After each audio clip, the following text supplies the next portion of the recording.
حروف مقطعات کے بارے میں کافی گفتگو ہوئی پچھلی کلاس کے اندر۔ اس کے بعد ارشاد فرمایا گیا ذالک الکتاب لا ریب فیہ، یہ وہ کتاب ہے جس میں کسی شک کی کوئی گنجائش نہیں ہے۔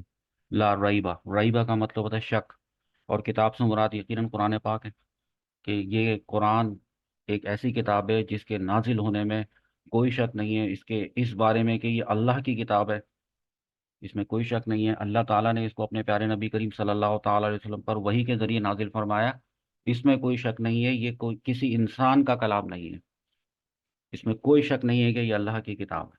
ٹھیک ہے، لا ریب فیہ، اس میں پھر آگے فرمایا ھدی للمتقین، ہدایت ہے متقین کے لیے۔ متقی کی جمع ہے متقین۔ متقی کس کو کہتے ہیں؟ جو ڈرتے ہیں، جو اللہ سے ڈرتے ہیں، سب سے پہلی بات یہ۔ تو کیا جو اللہ سے نہیں ڈرتے ہیں یا وہ جو اللہ پر ایمان نہیں لاتے ہیں ان کے لیے ہدایت نہیں ہے قرآن پاک میں؟ تو مطلقاً قرآن پاک میں دوسری جگہ پہ سورۃ البقرہ ہی میں فرمایا ہے کہ ھدی للناس، تمام انسانوں کے لیے، تمام انسانیت کے لیے اس میں ہدایت ہے۔ صحیح، مطلقاً جنرل بات ہے وہ، لیکن اسپیسیفکلی اسپیشلی جو اصل ہدایت ہے وہ متقین کے لیے ہی ہے، متقین ہی اس سے ہدایت پاتے ہیں۔ اور الذین یؤمنون بالغیب، اب کس کس کے لیے ہدایت ہے وہ دیکھیں، ھدی للمتقین، اور اس کے بعد الذین یؤمنون، میں نے اس کو الگ کرتے پڑھا ہے، آپ اس طرح پڑھتے ہیں ھدی للمتقین الذین یؤمنون بالغیب، تو وہ لوگ یؤمنون جو ایمان لاتے ہیں، ایمان رکھتے ہیں، کس پر؟ بالغیب، غیب۔ اب غیب کا کیا مطلب ہوتا ہے؟ غیب کا مطلب ہے چھپی ہوئی چیز، وہ چیز جو آپ نے نہیں دیکھی، ہے نا۔ ایمان لانے سے کیا مراد ہے؟ اگر مفسرین کرام، فقہا کے اقوال کے اوپر غور کریں تو ہمیں یہ پتہ چلتا ہے کہ ایمان کا مطلب ہوتا ہے کسی چیز کو سچا جاننا، کسی بھی چیز کو سچا ماننا، اور یہاں پر یقیناً پھر یہ بتایا گیا کہ وہ کس چیز کو یؤمنون بالغیب، غیب کو سچا جاننا، وہ غیب کے بارے میں بتاتے ہیں اور جاننے کے بارے میں بھی آپ کو بتاتے ہیں۔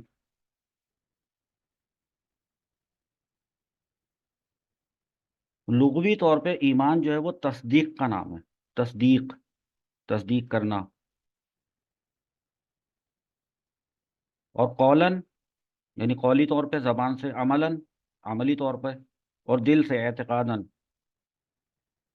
اللہ پر ایمان لانا، اللہ کو سچا جاننا، اور اللہ تعالیٰ کی تمام کتابوں کو، اللہ تعالیٰ کے تمام انبیاء اور رسول کو، اور اللہ تعالیٰ کے تمام اصولوں کو ماننا زبان سے، اور اقرار بالفعل نے اپنے عمل سے بھی اس کی تصدیق کرنا، یہ سب ایمان میں شامل ہے۔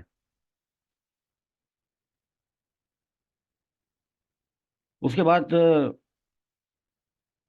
یہ جو بات فرمائی ہے نا کہ یؤمنون بالغیب، تو غیب پر بھی ویسے ہی ایمان رکھتے ہوں جیسے ظاہر پر، منافقین کی طرح نہیں، کہ جن کے بارے میں اللہ تعالیٰ نے یہ ارشاد فرمایا نا کہ وَإِذَا لَقُوا الَّذِينَ آمَنُوا قَالُوا آمَنَّا، تو جب وہ ایمان والوں سے ملتے ہیں تو کہتے ہیں ہم تو ایمان لے آئے، جھوٹے ہوتے ہیں، جب ایمان والوں سے ملتے ہیں کہتے ہیں ہم تو ایمان لے آئے۔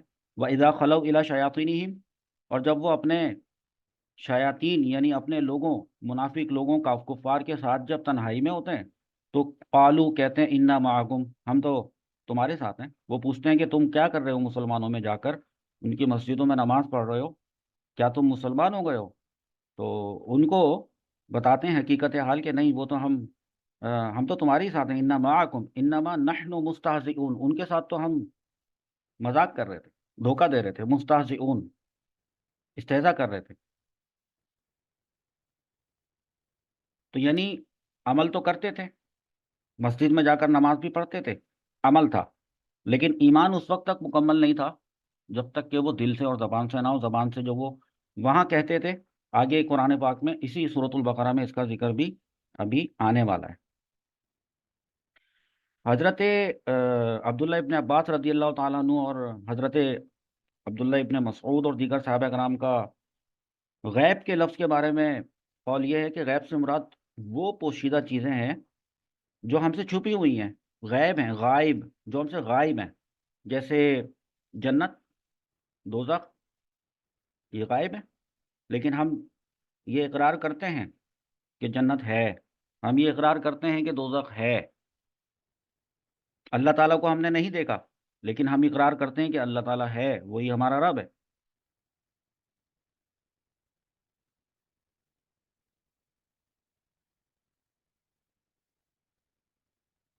اب کس کس کے لیے ہدایت ہو گئی؟ متقین کے لیے، جو ڈرتے ہیں، اس بات سے ڈرتے ہیں کہ اللہ تعالیٰ کا عذاب، اس بات سے ڈرتے ہیں کہ اللہ تعالیٰ کی نافرمانی، اس بات سے ڈرتے ہیں کہ کہیں اللہ تعالیٰ ناراض نہ ہو جائے، اس بات سے ڈر کر وہ گناہ چھوڑ دیتے ہیں، اور اس بات سے ڈر کر وہ نیک کام کی طرف آتے ہیں۔ ان کے لیے قرآن میں ہدایت ہی ہدایت ہے، اس بات میں بھی کوئی شک نہیں ہے۔ اور جو غیب پر ایمان لائے، ان کے لیے بھی ہدایت ہے۔ وہ یقیمون الصلاۃ، اب دیکھیں یقیمون الصلاۃ کا مطلب ہے کہ جو نماز قائم کرتے ہیں۔ ایک ہوتا ہے نماز پڑھنا، ایک ہوتا ہے نماز کو قائم کرنا۔ نماز پڑھنے میں اور نماز قائم کرنے میں فرق ہوتا ہے۔ اس کا مطلب ہے کہ یہاں پر جو فرض ہے ہم پر، اس آیت میں، وہ ہم پر نماز پڑھنا تو فرض ہے، لیکن دراصل وہ نماز کا قائم کرنا ہے جو ہم پر فرض قرار دیا گیا ہے، یعنی رکوع اور سجود کو مکمل کرنا، تلاوت درست کرنا، خشوع اور خضوع کا لحاظ رکھنا، پوری توجہ کو قائم رکھنا، نماز کے اوقات کا لحاظ رکھنا، وضو کی درستگی وغیرہ کا۔ مفسر فرماتے ہیں کہ اس کو قائم کرنے سے مراد اس کے اوقات کا لحاظ رکھنا ہے، مکمل وضو کرنا، تشہد اور نبی کریم صلی اللہ تعالیٰ علیہ وآلہ وسلم پر درود شریف پڑھنا ہے۔ اس کے بعد فرمایا وَمِمَّا رَزَقْنَاهُمْ يُنْفِقُونَ، یعنی جو لوگ نماز قائم کرتے ہیں اور اس کے بعد ساتھ میں یہ امپورٹنٹ بات ہے کہ وَمِمَّا، اور اس میں سے، رزقنا، جو ہم نے ان کو دیا، ہم ان کو، ينفقون وہ خرچ کرتے ہیں۔ ظاہر سے بات ہے ہم جو کچھ بھی خرچ کرتے ہیں وہ ہمارے پاس اللہ رب العزت کی طرف سے ہی آیا ہوتا ہے۔ ہم جو کچھ بھی کماتے ہیں، جو کچھ بھی اس وقت ہمارے پاس موجود ہے، وہ اللہ رب العزت کی طرف سے دیا ہوا ہے، اور جو کچھ ہمارے پاس آئے گا وہ بھی اللہ رب العزت کی طرف سے ہمیں دیا جائے گا۔ اور کچھ لوگ ہیں جو اللہ رب العزت کے اس دیے ہوئے مال کو پورے کے پورے کو اپنا نہیں سمجھتے، ان کو پتہ ہوتا ہے کہ یہ جو کچھ بھی ہم نے کمایا سارا کا سارا ہمارا نہیں ہے، بلکہ اس سے دوسرے لوگوں کے بھی نصیب وابستہ ہیں، اس میں دوسرے لوگوں کا بھی حصہ ہے۔ تو یہ بہت بڑی بات ہے، کیونکہ جن کے دل چھوٹے ہوتے ہیں وہ خرچ نہیں کرتے، جن کے دل بڑے ہوتے ہیں، بڑے دل والے، وہ اللہ کی راہ میں خرچ کرتے ہیں۔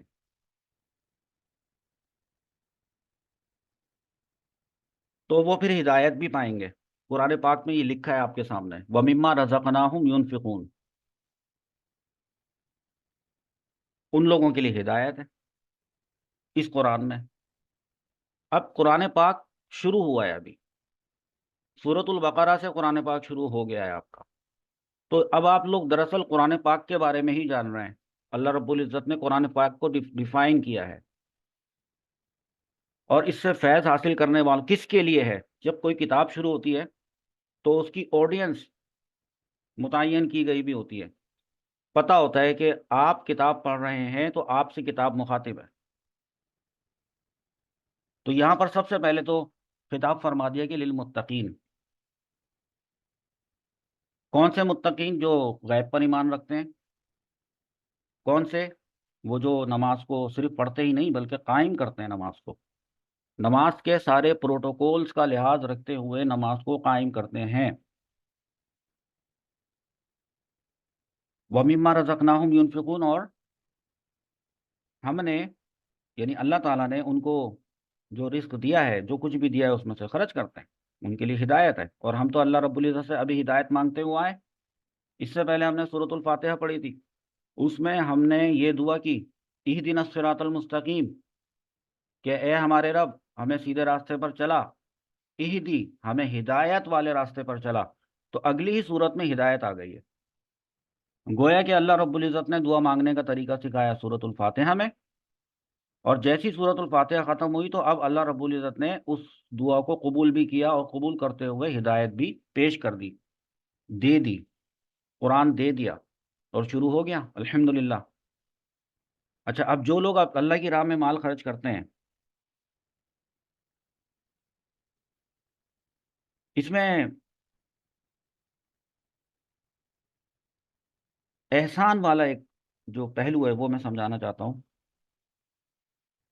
کہ یہ اس میں ایک احسان ہے، جو احسان کرنا یہ ہر ایک کے بس کی بات نہیں ہوتی ہے۔ سوچتے ہیں کہ ہم اس کی مدد کر دیں گے، کسی کو دیکھ کے ملال آ جاتا ہے، دکھ آ جاتا ہے، سوچ کے رہ جاتے ہیں، عمل درآمد نہیں کرتے۔ توکل مضبوط نہیں ہوتا۔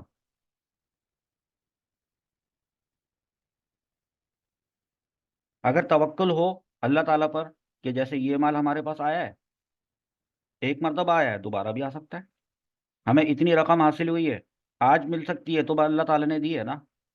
جب اللہ تعالیٰ آج دے سکتا ہے تو کل نہیں دے سکتا کیا؟ اس کو کہتے ہیں توکل کرنا۔ اور جب انسان توکل کر لیتا ہے تو پھر اس کو اس بات سے فکر نہیں ہوتی کہ اس کے پیسے یا اس کا مال و دولت کسی کی مدد کرنے سے ختم ہو جائے گا یا کم ہو جائے گا۔ انسانوں میں، لوگوں میں اس کے جو زیادہ حقدار ہیں وہ سب سے پہلے تو اپنے بہن بھائی، ماں باپ، اہل و عیال، رشتہ دار، اور اس کے بعد پھر پڑوسی اور دیگر اجنبی حضرات بھی۔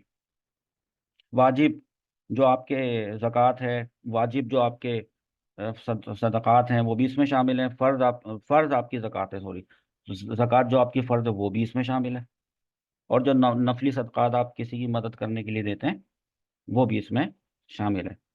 تو اب یہ دیکھیں کہ یہ جو پوری بات آئی ہے، اس میں ایک حدیث اس میں پیش کرتے ہیں، ضرورت پیش آ گئی کہ حضرت عمر رضی اللہ تعالیٰ عنہ سے یہ حدیث مروی ہے کہ انہوں نے فرمایا کہ رسول اللہ صلی اللہ تعالیٰ علیہ وآلہ وسلم نے فرمایا ہے کہ اسلام کی بنیاد 5 چیزوں پر ہے، 5: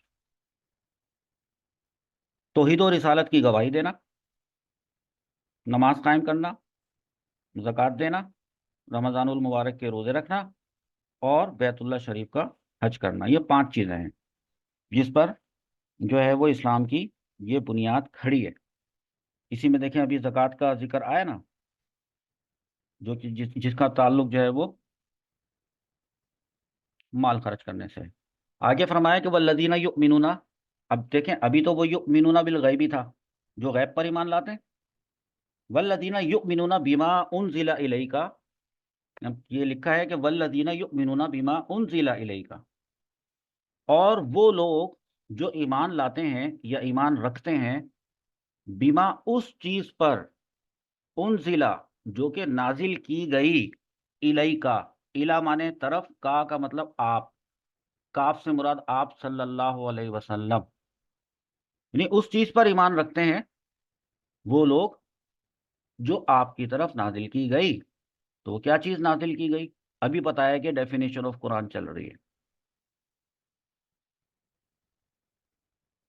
وما، اور اس چیز پر بھی ایمان رکھتے ہیں، انزلہ جو کہ نازل کی گئی، من قبلی کا، آپ سے پہلے۔ تو آپ سے پہلے کیا کیا نازل کیا گیا؟ توریت، انجیل، زبور، اللہ رب العزت کی دیگر آسمانی کتابیں۔ ہم مسلمان نہ صرف قرآن پر ایمان رکھتے ہیں بلکہ اللہ رب العزت کی قرآن سے پہلے آنے والی کتابوں پر بھی ہم ایمان رکھتے ہیں۔ یہ ایمان رکھتے ہیں کہ وہ سب اللہ رب العزت ہی کی کتابیں ہیں، وہ سب اللہ ہی کی طرف سے نازل کی گئی ہیں۔ اور رہی بات عمل کرنے کی، تو جو ہمیں دیا گیا چارٹرڈ اور کوڈ آف کنڈکٹ وہ ہمارا یہ قرآن ہے۔ ابھی ایمان کی بات مکمل لیکن ہوئی نہیں ہے، ابھی وہ اور چیزوں پر بھی ایمان رکھتے ہیں۔ جو خصوصیت بتائی گئی ہے نا، اس خصوصیت کے مطابق وبالآخرۃ ہم یوقنون، اور آخرت کے دن پر، کون سا دن؟ قیامت کا دن۔